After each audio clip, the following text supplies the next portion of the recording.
So to begin, my name is Christopher Garcia. Welcome to today's cybersecurity webinar hosted by our Apex Accelerator program and our Technology Commercialization Accelerator program at New Mexico Tech.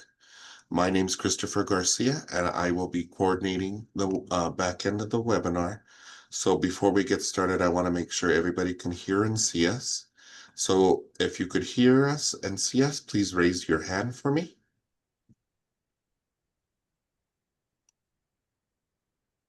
Perfect. At least 5 people could see and hear us.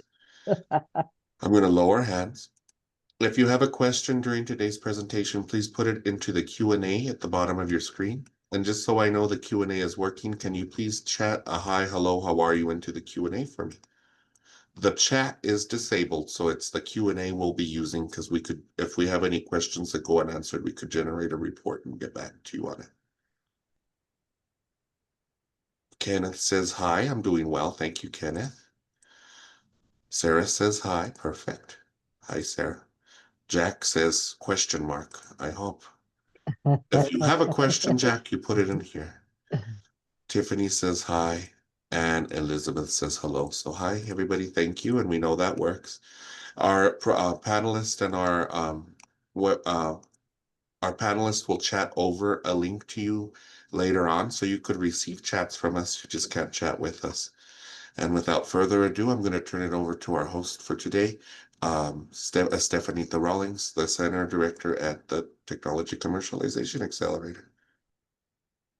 Hi, thank you, Christopher Garcia. Christopher is one of our business advisors from the New Mexico Small Business U&M Valencia Center. And thank you for the introduction and all the rules for the webinar and the background tasks required to bring this webinar live. My name is Stefanita Steffi Rawlings. I am the Center Director for the New Mexico Small Business Center called Technology Commercialization Accelerator, also known as TCA. Welcome to our Cybersecurity Requirements for Contractors webinar. This presentation is sponsored by the TCA Center here at New Mexico Tech in Socorro, New Mexico. TCA is one of the New Mexico Small Business 19 centers in New Mexico. Most centers support the county or the counties closest to their center.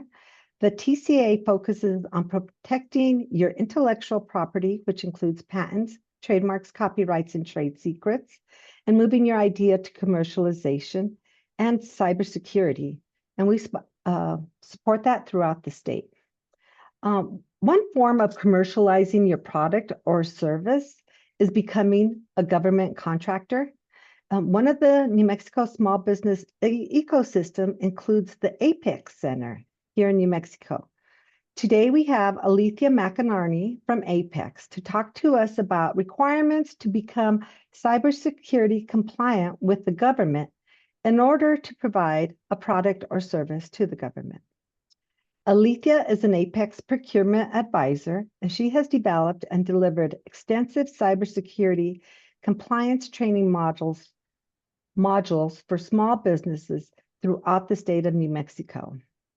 The way that we'll run this webinar is I will finish my introduction and Alethea will give her presentation, and then we will have a survey to complete, and then we will go to the Q&A. If you have any questions or comments, put them in the Q&A and we will answer them after the survey. Regarding our survey, I would like to take a moment to remind everyone how important your feedback is to us.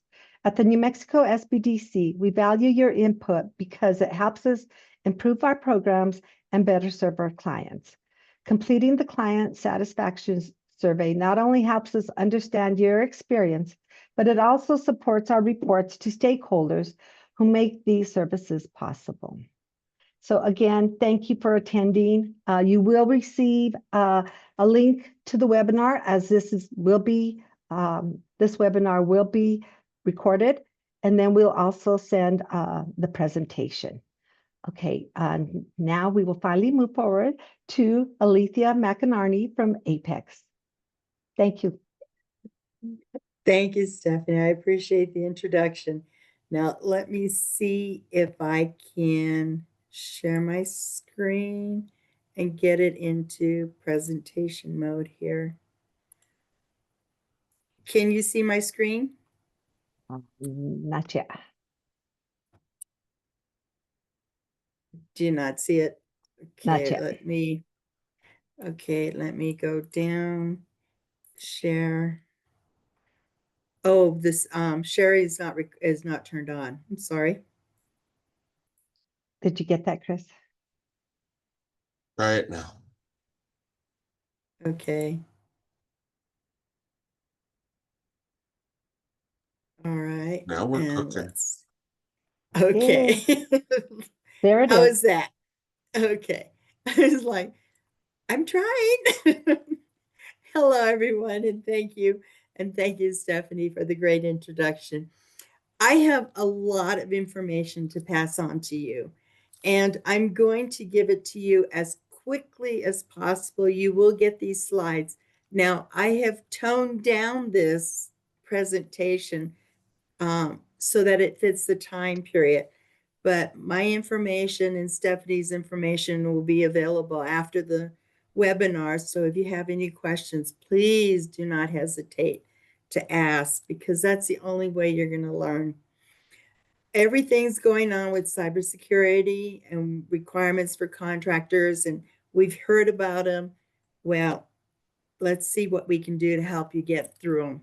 We're going to go over the NIST Institute of Standards and Technology Special Publication 800-171, the Federal Acquisition Regulations, the FAR 52204-21, the DFARS, the Defense Federal Acquisition Regulations Supplement 252-204-7012, the DFARS rule, and what everyone is hearing about, the Cybersecurity Maturity Model Certification, CMMC, and how where we're at today. Cybersecurity, it deals with all of us. It has not only our computers, but our phones, our tablets, and even though we don't think about it, our printers. They have little chips in them, things to think about. What have we heard about the threats? Well, we know about ransomware, but what happens if your computer equipment fails? Can you recover? Those are things to think about as well. So it's not just ransomware and stuff like that. Your equipment could fail. Can you get back on?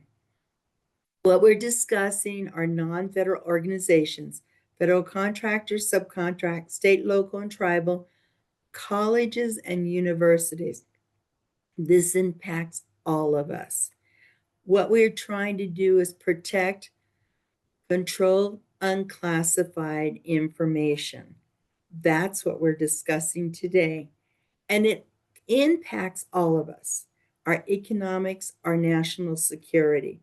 And we've already seen what it can do. Billions of dollars worth of research and development data have been stolen. We can't allow that to continue. Our taxpayer dollars are walking out the door. And these are research and development that we're spending money on and that we're coming up with, that they're just taking from us. And we've got to stop that. We need to be protecting our information. Anything on public information, social media, anyone and everyone can see it. People don't realize sometimes what they're putting out there and what they're letting walk out the door. And it's not only for the government or city, but our personal information. Okay. Our business, we have finance, technical, and personal information. You don't want that out there.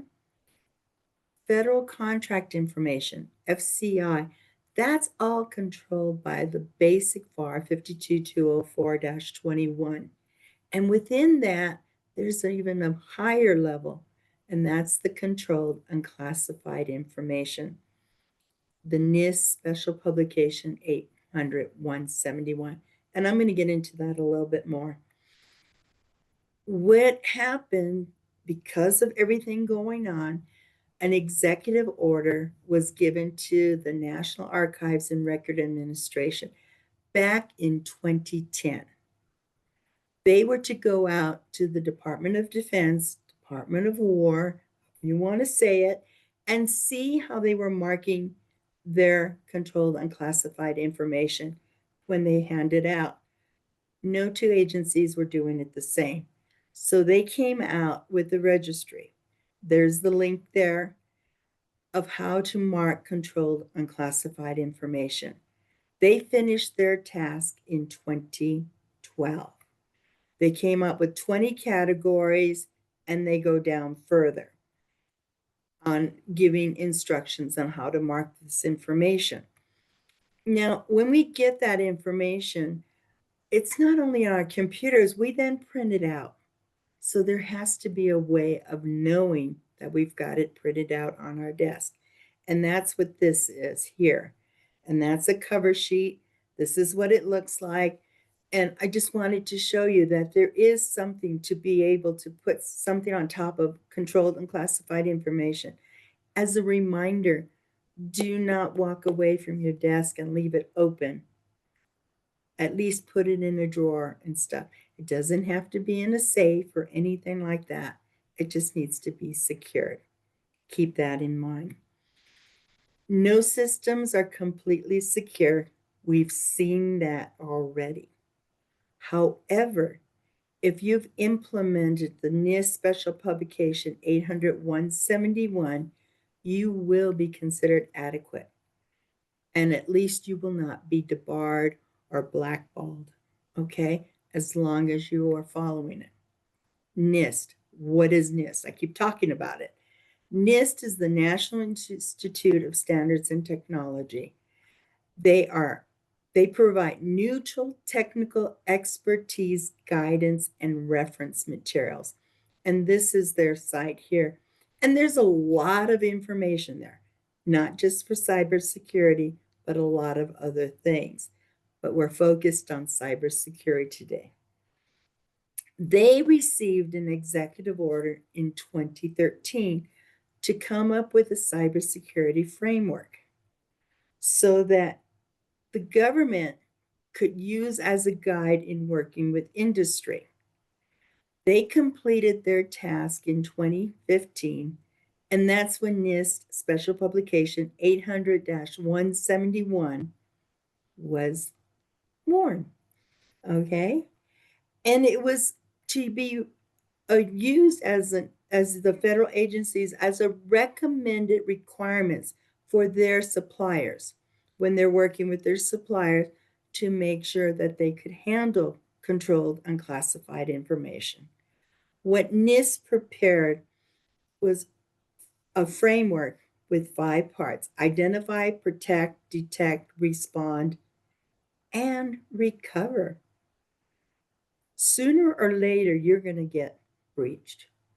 The odds are against you, no matter what, okay? But we want you to be able to recover. And that's where you're going to have your plan. And this is just going through what each section says, and you can read it as you get these slides. They came up with 14 families and 110 requirements, okay? Knowing that nobody is going to meet the 110 requirements on the first round, okay? So you can see there's the 14 families and the 110. So when you hear 110, that's where it's coming from. So they came up with a 3-step process: develop a system security plan, conduct an assessment, and produce a plan of action. Okay, in doing that, they also came up with the NIST 800-171A. A contains the objectives, 210 objectives. These objectives are telling you what you need to do in order to meet these requirements in this 14 families. Now here at the far end, I put the FAR, the basic FAR, and you can see it only touches 6 families and meets 17 of the NIST requirements. And that's going to be important later. Right now, the basic FAR, and the reason I'm pointing this out, has 15 specific requirements with no third-party certification. This requirement, if you've had any government contracts with federal funding, no matter what agency, more than likely you've had this FAR. The reason I'm pointing it out right now is because what Contracts 101, when you submit your invoice, you said you completed the products or services and you met the requirements. And you are now ready to get paid. Those 15 should be completed already. Day 1 of the assignment. When you start work, day 1, you should be meeting those. And I want to point them out to you. I've listed the 15 requirements. I've listed the NIST and what family they're attached to. And I'll get into that a little bit more. This is where I said it met 2 extra NIST requirements right here. This all it says is just because you meet the FAR doesn't mean you meet all the security requirements. There are others. What I want you to know is that as you're going through, you're going to see the requirement and you're going to see the objectives. For this one here, basically you need to control the company computers and who can log in. And this is the NIST. And I've just given you 2 examples. Here's the second one, limit information system access. Basic, all of your employees do not need access to your full system. This only has 2, and that's what it means, but here's the NIST. And if you go down in the reports that you have access to, you'll see how these fit in as you're going through. I've only given you examples for 2, but it goes like that for all 15. But even though I didn't put all 15, those 15 items do not address doing a self-assessment. So if you were only to have to meet the FAR, the basic FAR, you wouldn't have to do a self-assessment. But these are items you should consider. Do a self-assessment of the device. Now on here, I have cybersecurity insurance. Do I want you to run out and get it? No, but I want you to think about it. Some of you are going, I don't want to work with the government. It's too hard. It's too rough. I'm not going to, state and local universities, they're starting to request cybersecurity insurance. And guess what the insurance companies are using in order to decide if they're even going to give you cybersecurity insurance? They're using the NIST 800-171 as their guideline. You will do a self-assessment against their questionnaire. And if and when there is a breach, they're going to take your response to see if you're meeting what you said you were doing. If they find out you are not, your insurance policy could be null and void because of providing false information. Something to think about. Make sure you have computer file backup. Companies ended up paying ransomware because they never tested their backups. Make sure you test them, okay? It doesn't have to be a fancy system or anything. It could be one of the hard drives that you can connect in the side and then take it off and put it in a fireproof safe. Okay, it doesn't have to be elegant. or elaborate. It just has to be that you know where your files are. First line of defense, train your employees. Your employees or yourself, depending on the size of your company, are your first line of defense. Know what to look for. For a little while, you would be able to tell because misspellings and stuff. And now with AI, it's a little harder. Have your employees understand what to look for and not to click on anything just because it looks okay or it's intriguing. Need to understand that they're part of the team and they are the first line of defense. Okay? All right, I have 2 commercials for you.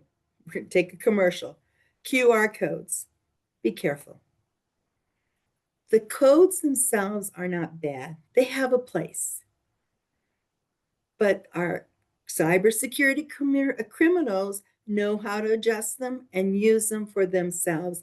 And here's a link to report them to the FBI should you get stuck with a criminal complaint, okay? On QR codes.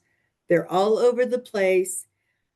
I mean, in a safe environment, in the manufacturing, the hospitals, and when they have special devices and stuff like that, they're good. But once they're in public, they can be changed. Be aware of that. The other hot item, AI, artificial intelligence. Everyone is going and trying it, using it without protecting their data. And I can't emphasize this enough. There are companies out there training on AI, but they're not giving you the risk associated with that. And when you're using AI, please do not put your name, address, social security number, or your company name, EIN, phone numbers, emails, anything like that that can attach them to you. Even secured AI systems can get your data out. And my fear for you is if you're doing SBIR, STTRs, or doing a patent, you could lose all of that because they came in the system through an AI form. Just word of caution. End of commercials, back to regulations. No matter what government agency you're going to be working with, you're going to have requirements. The basic FAR 52204-21 has been around since 2014, 2016 with the 15 controls and no grace period. That means day one of your contract, these need to be met. NIST 800 was completed, the 110 were completed in 2015. And it was supposed to be as a guide. And that was the intent when NIST put it together. In 2016, Department of Defense, Department of War, whichever way you want to call it, decided, no, we're not going to use it as a nice to have. We are incorporating it into the DFARS. The DFARS 252-204-7012 incorporated the 110, which is the NIST Special Publication 800-171 into it. And that's when it became a regulation to be met by 2017. That's important. Okay.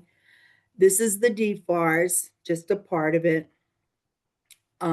This is about commercials, needs to be. But here, on May 2nd, 2024, a deviation went into the DFARS.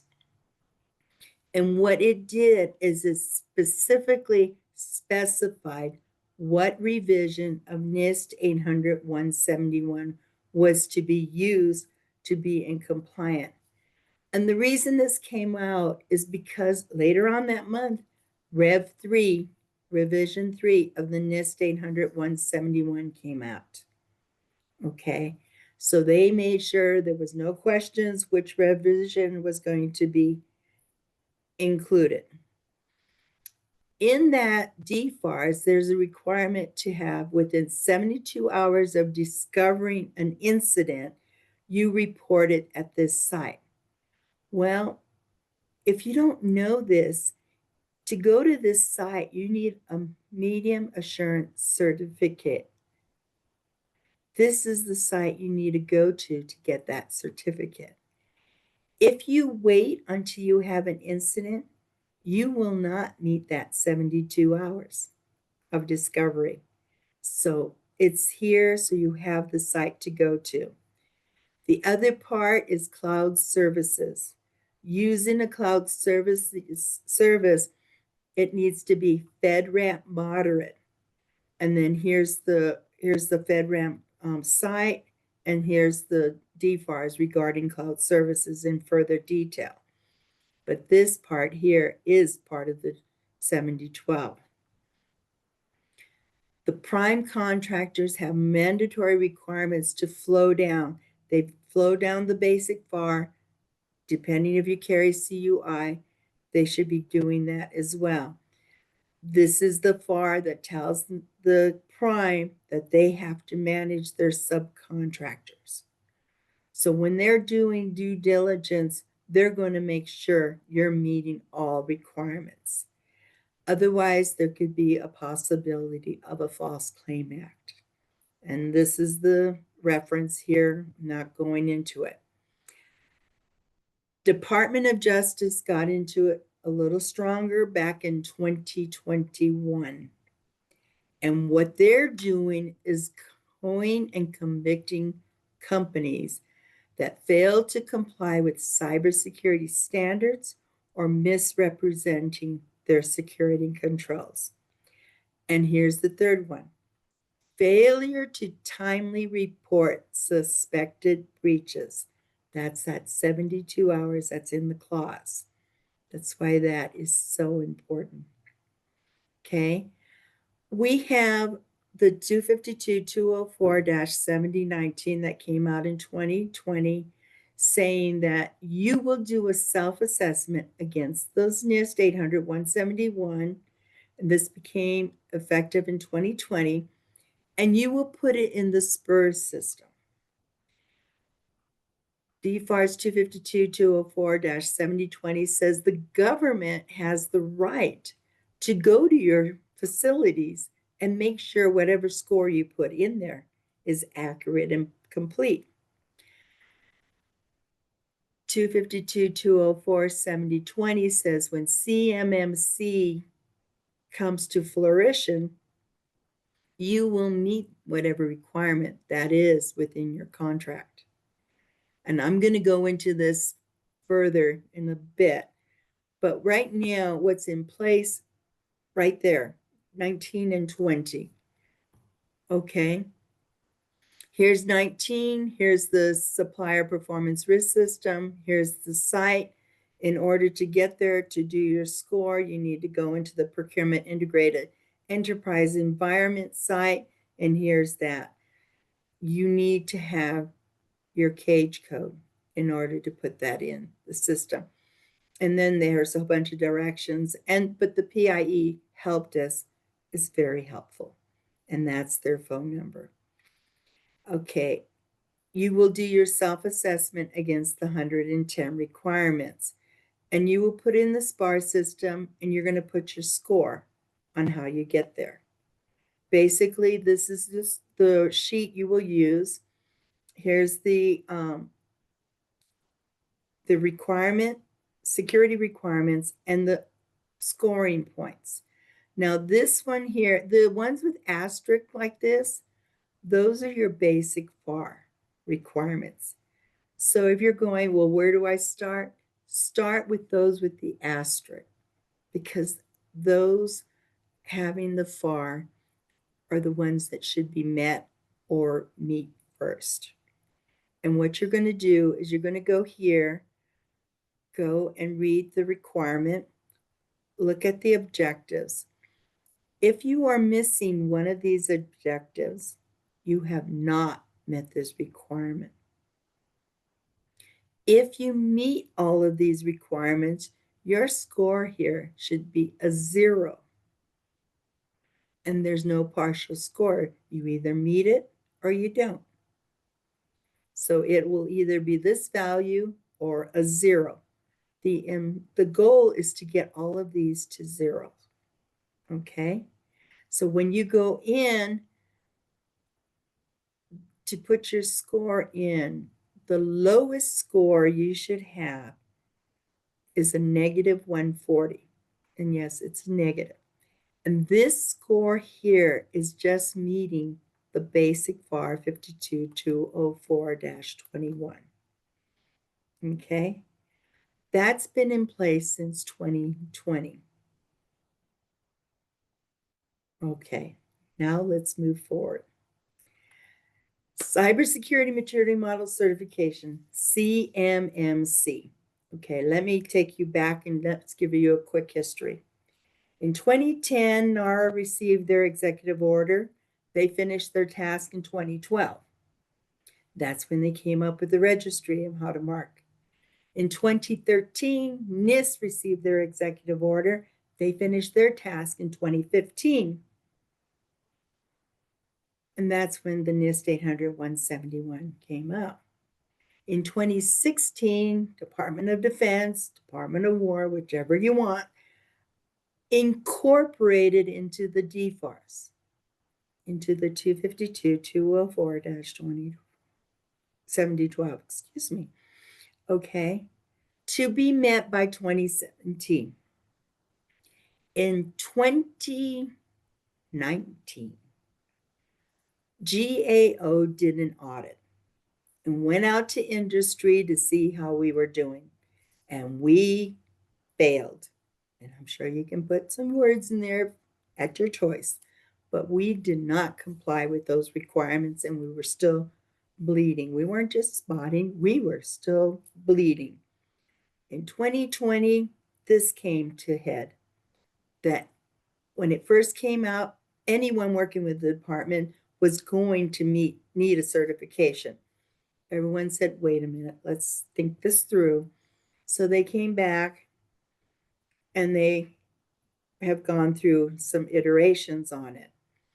Okay, now I told you that we went to revision 2 in the DFARS back in 2024 because they wanted to make sure that the assessors were all in agreement as they were studying and getting ready to assess, knew what revision of NIST 800-171 they were going to assess.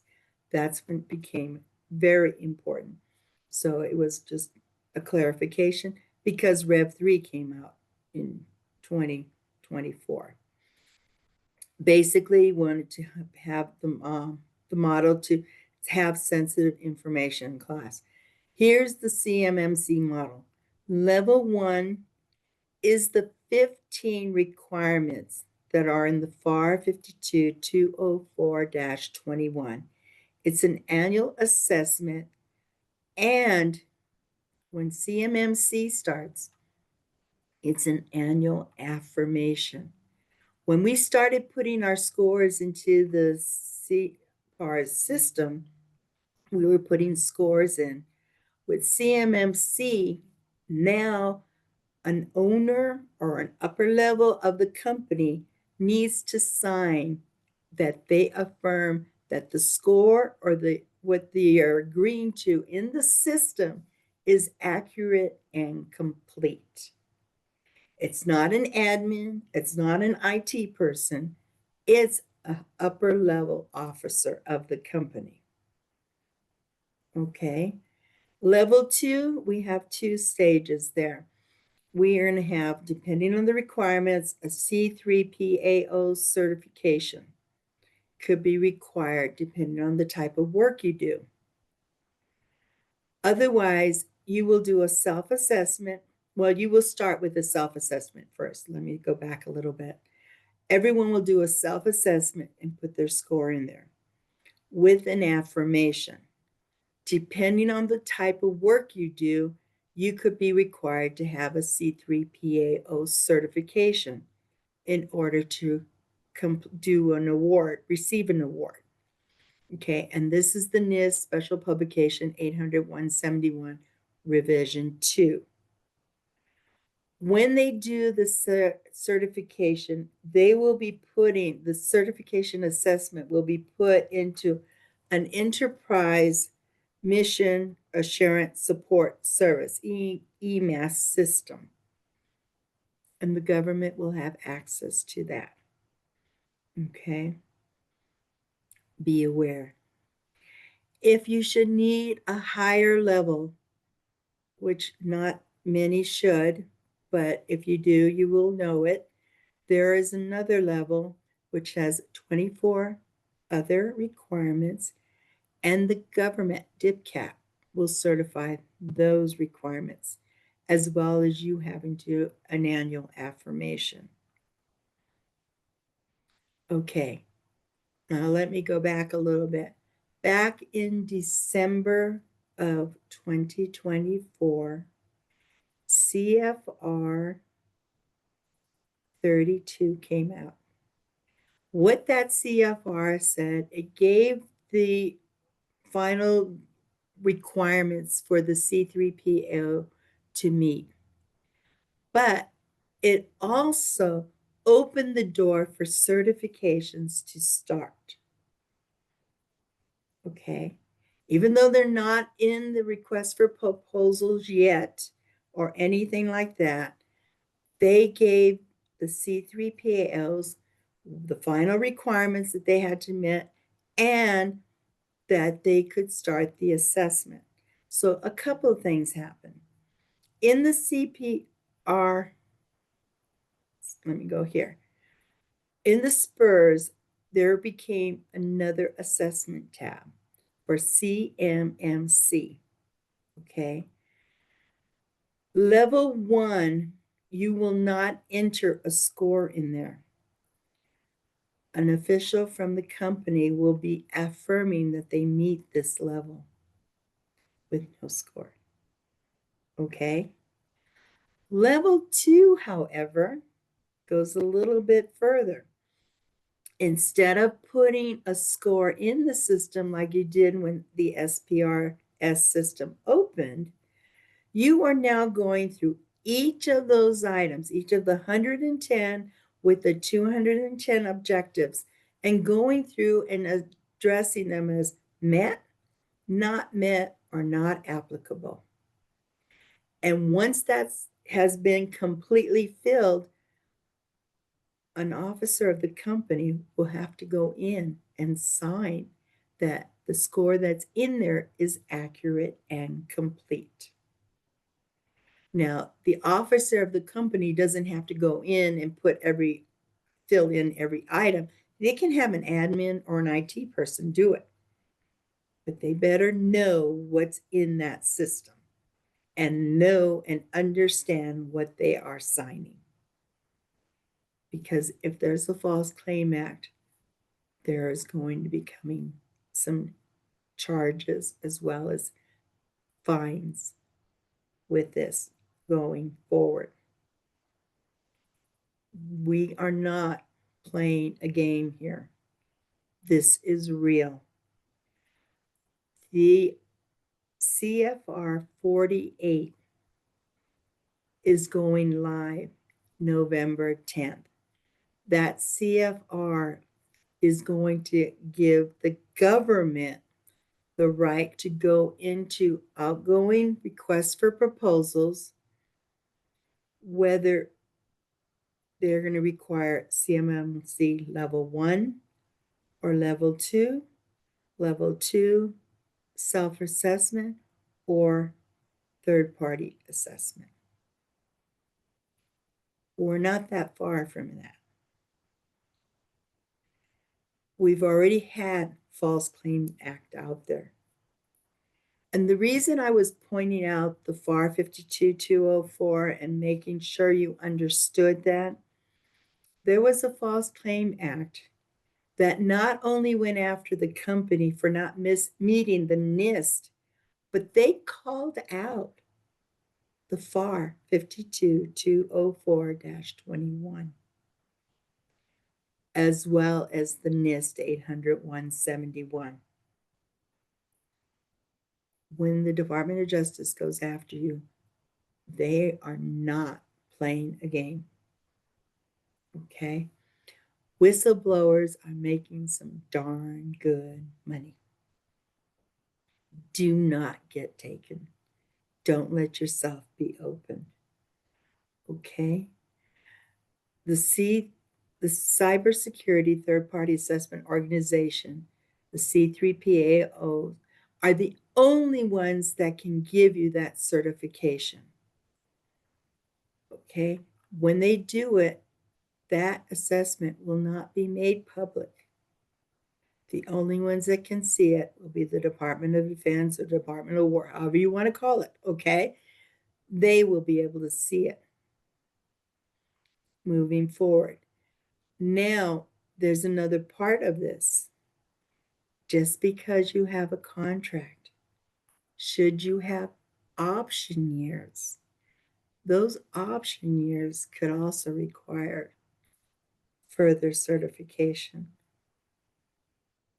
You need to know what the requirements are going to be. You need to stay in touch with your contracting officers. It is extremely important. Now, the numbers I've been hearing of who is going to need this third-party certification goes anywhere from 80,000 to 100,000 companies, okay? And it's like, yeah, what's the point? The point is we have 82 C3PAOs. It's a little off balance, don't you think? Since the time we started, or assessments were able to start in December of last year to the end of September, I don't know any further, is we have about 300 companies that have actually gone through certification and have received their certification at a level 2. Okay, there are companies that have gone out there and have failed because they thought they were ready and they thought they could do it on their own. And when I mean they failed, it's costly because they had to pay for the fee to get the assessor to come in. And now they're going to have to repay for that fee after they complete whatever they failed in and get that up to speed and repay the assessment fee and get back in line to when they will be able to do it. But there is something I need to make you understand. If you are using a cloud service provider and they're doing things, because it's not in here, but there were problems with a couple of the companies or a few companies that were not ready for their assessment, is because that cloud service provider wasn't FedRAMP qualified. You need to be careful on who you're using as third parties to help you with this. Also, your MSP or management service providers, they need to go through this assessment and go through the CMMC process, or every time they go with a company that needs it, they're going to have to be analyzed. Okay? You need to be careful. You need to be aware. My suggestion is to go, and one of the links is to the Cybersecurity AB board here. Go to the September monthly review summary. In there, it explains this part of where companies were failing and why, because of their CSP or their MSP not being certified. So be careful on who you are using. It should be a four phase. We should have the beginning of the CFR 48 rule in effect by November 10th. And then 12 months after, we have the different levels coming in. By year 4, everyone, all solicitations, contracts will include the CMMC levels. So you need to understand where you fit and how you're moving forward. And then this just goes, there is no poem for level 1. Level 2 and level 3 have critical requirements that cannot be included in a poem. And if you do get a conditional status, you have 180 days to meet it, or that CMMC status will expire. Okay, so I'm just going to go, this is the summary. There's a lot of information. I have given Stephanie the slides as well as links. I am going to show you one link that's on the slide here is Project Spectrum. They have a lot of great information on this site here. All you have to do is register and you'll have access to that information for free. It will help you with your self-assessment or help you. They have tech people that will help answer questions specific to your environment. And all the resources are free. I've gone through a lot of information extremely quickly, but I wanted to put this in your hands. Stephanie, thank you for the time, and I give it back to you. Thank you, Alicia. That was very good. I do appreciate you coming in and presenting to us. I do have a question, and I'll go into it. But first of all, I want us to go ahead and Christopher will launch the poll. And then I'd like all of you to participate in the poll. And then also, if you have any questions, put them in the Q&A, and then we will answer them. Alethea, I do have a question. Do the 82 C3 PAOs, do they charge for their services? Yes. Is it expensive? I mean, what are we talking? I don't have exact prices, but there are 82 across the US. We are blessed to have one here in state. Okay. DTC. Okay. They all have their own prices, but whatever their price is, if you bring a C3PAO from out of state, they're going to come in and they don't fly or use coach. They're coming in first class flights, rent-a-cars, hotels, and meals that you will pay on top of the assessment fees. So you need to be aware of that. Okay, we have a comment from Kenneth Ingham. He says, I'm a CCA and assessment costs vary with the size of business. Okay. So is he our one in New Mexico? No, but he is able to do an assessment and get you ready or work with a team. Okay, thank you.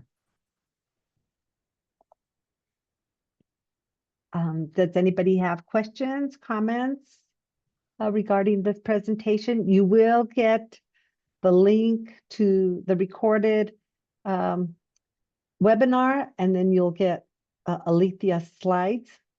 And that's what you'll get. And if you could please, oh, also Alethea wants me to put in the chat a request from the Department of Defense, and they're asking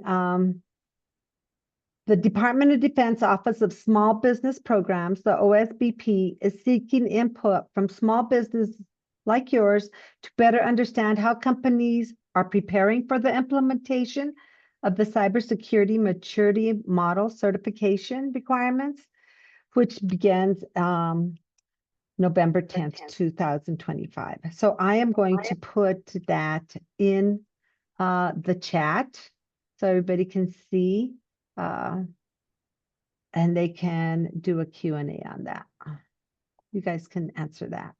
Alicia, is it just the contractors or is it the subs too that have to follow this? The subs as well. It's the Oh. whole supply chain. Aye. That's Yes. all I have to say about it. It's And the if you- entire supply chain that will need to meet the requirements depending on what information they carry on their system. Also, I'm going to do the commercial for our stakeholders. Would like to see how our presentations are being presented, and your feedback is appreciated. And so, again, we'd like you to complete the survey. I will put a copy of the survey that Department of Defense would like, and I'll put it in the chat.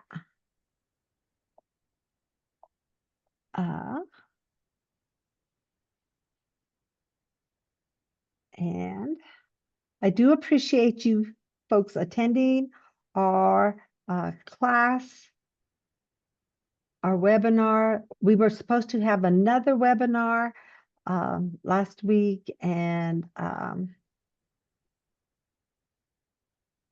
it was sponsored by CISA, which is the Cybersecurity Infrastructure Organization at the federal level, and they are on lapse. So we have postponed that presentation.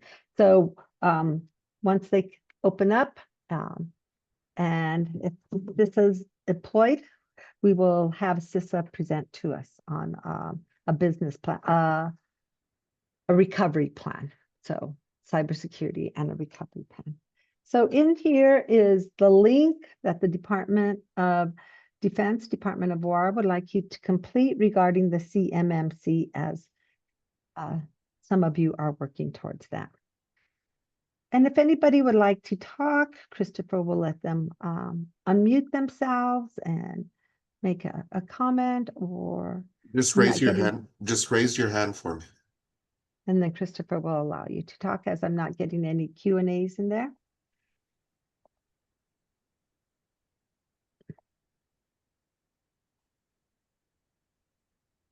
So first Kenneth and then Elizabeth. Okay, and I was just, I'm the one that mentioned this earlier. I'm a certified CMMC assessor. I'm one of 3 in the state of New Mexico. And so I'm available for consulting if people need it on being ready for this, because as Alethea said, this is not a joke. They are very serious about this. Thank you, Kenneth. Kenneth, go ahead and put your information on the chat. The Q&A, Stephanie. Okay, go ahead and put it on the Q&A so we can, other people can copy it. Okay, I can't see other people's questions, however, just a note. Steffi, you could share it when he puts Yeah, it. yeah, go ahead and put it in, and I'll cut and paste it and put it so everybody can see it. Elizabeth now.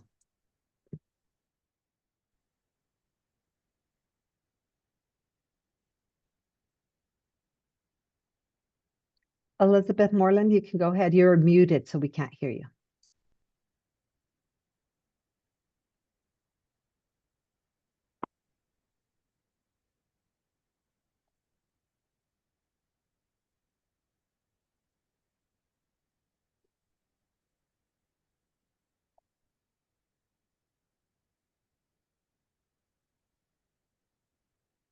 Elizabeth, you're still on mute, but you're able to talk if you have a question.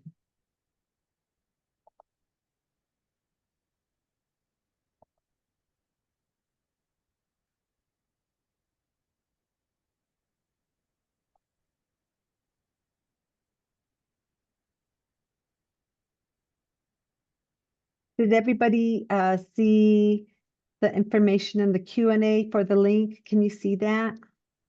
And then I put Kenneth's information in the chat. I And see that Christopher- it went off to everybody. Okay.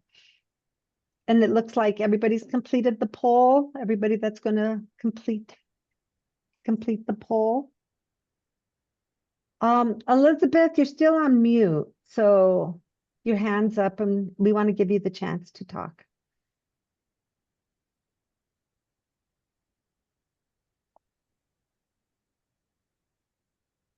Anybody else have comments? Questions? We do offer trainings For our small businesses, you can go to our nmsbdc.org website, and you can also see at our events, you can see what classes are being offered. And you got registered today, you can register for all those other classes because we do provide counseling and training. Also, Apex has several employees throughout the state at the different SBDC centers, and they can help you as you get certified or get compliant with the CMMC, the FARs, everything that Alethea talked about today. Alethea works very closely with our clients to make sure that they are compliant. So thank you, Alethea. I know several of our clients have gone through it there and have complimented you, and I'm pretty sure are getting compliant, right, Alethea? I hope so. That's a long journey. Yes, it is. So, well, Christopher, you can go ahead and end the poll for me. Thank you.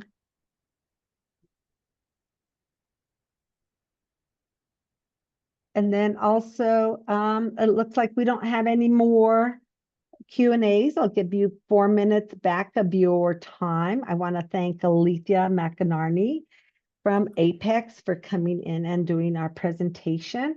And I want to thank all of you who attended. We do appreciate your participation. Thank you for completing the polls, the surveys. If you can go complete the survey for the Department of War, that would be great. And also, when you receive the link and the slides, you will get my contact information. And if you have any questions, comments, you feel free to reply or call me because I'll have all that information on my email. So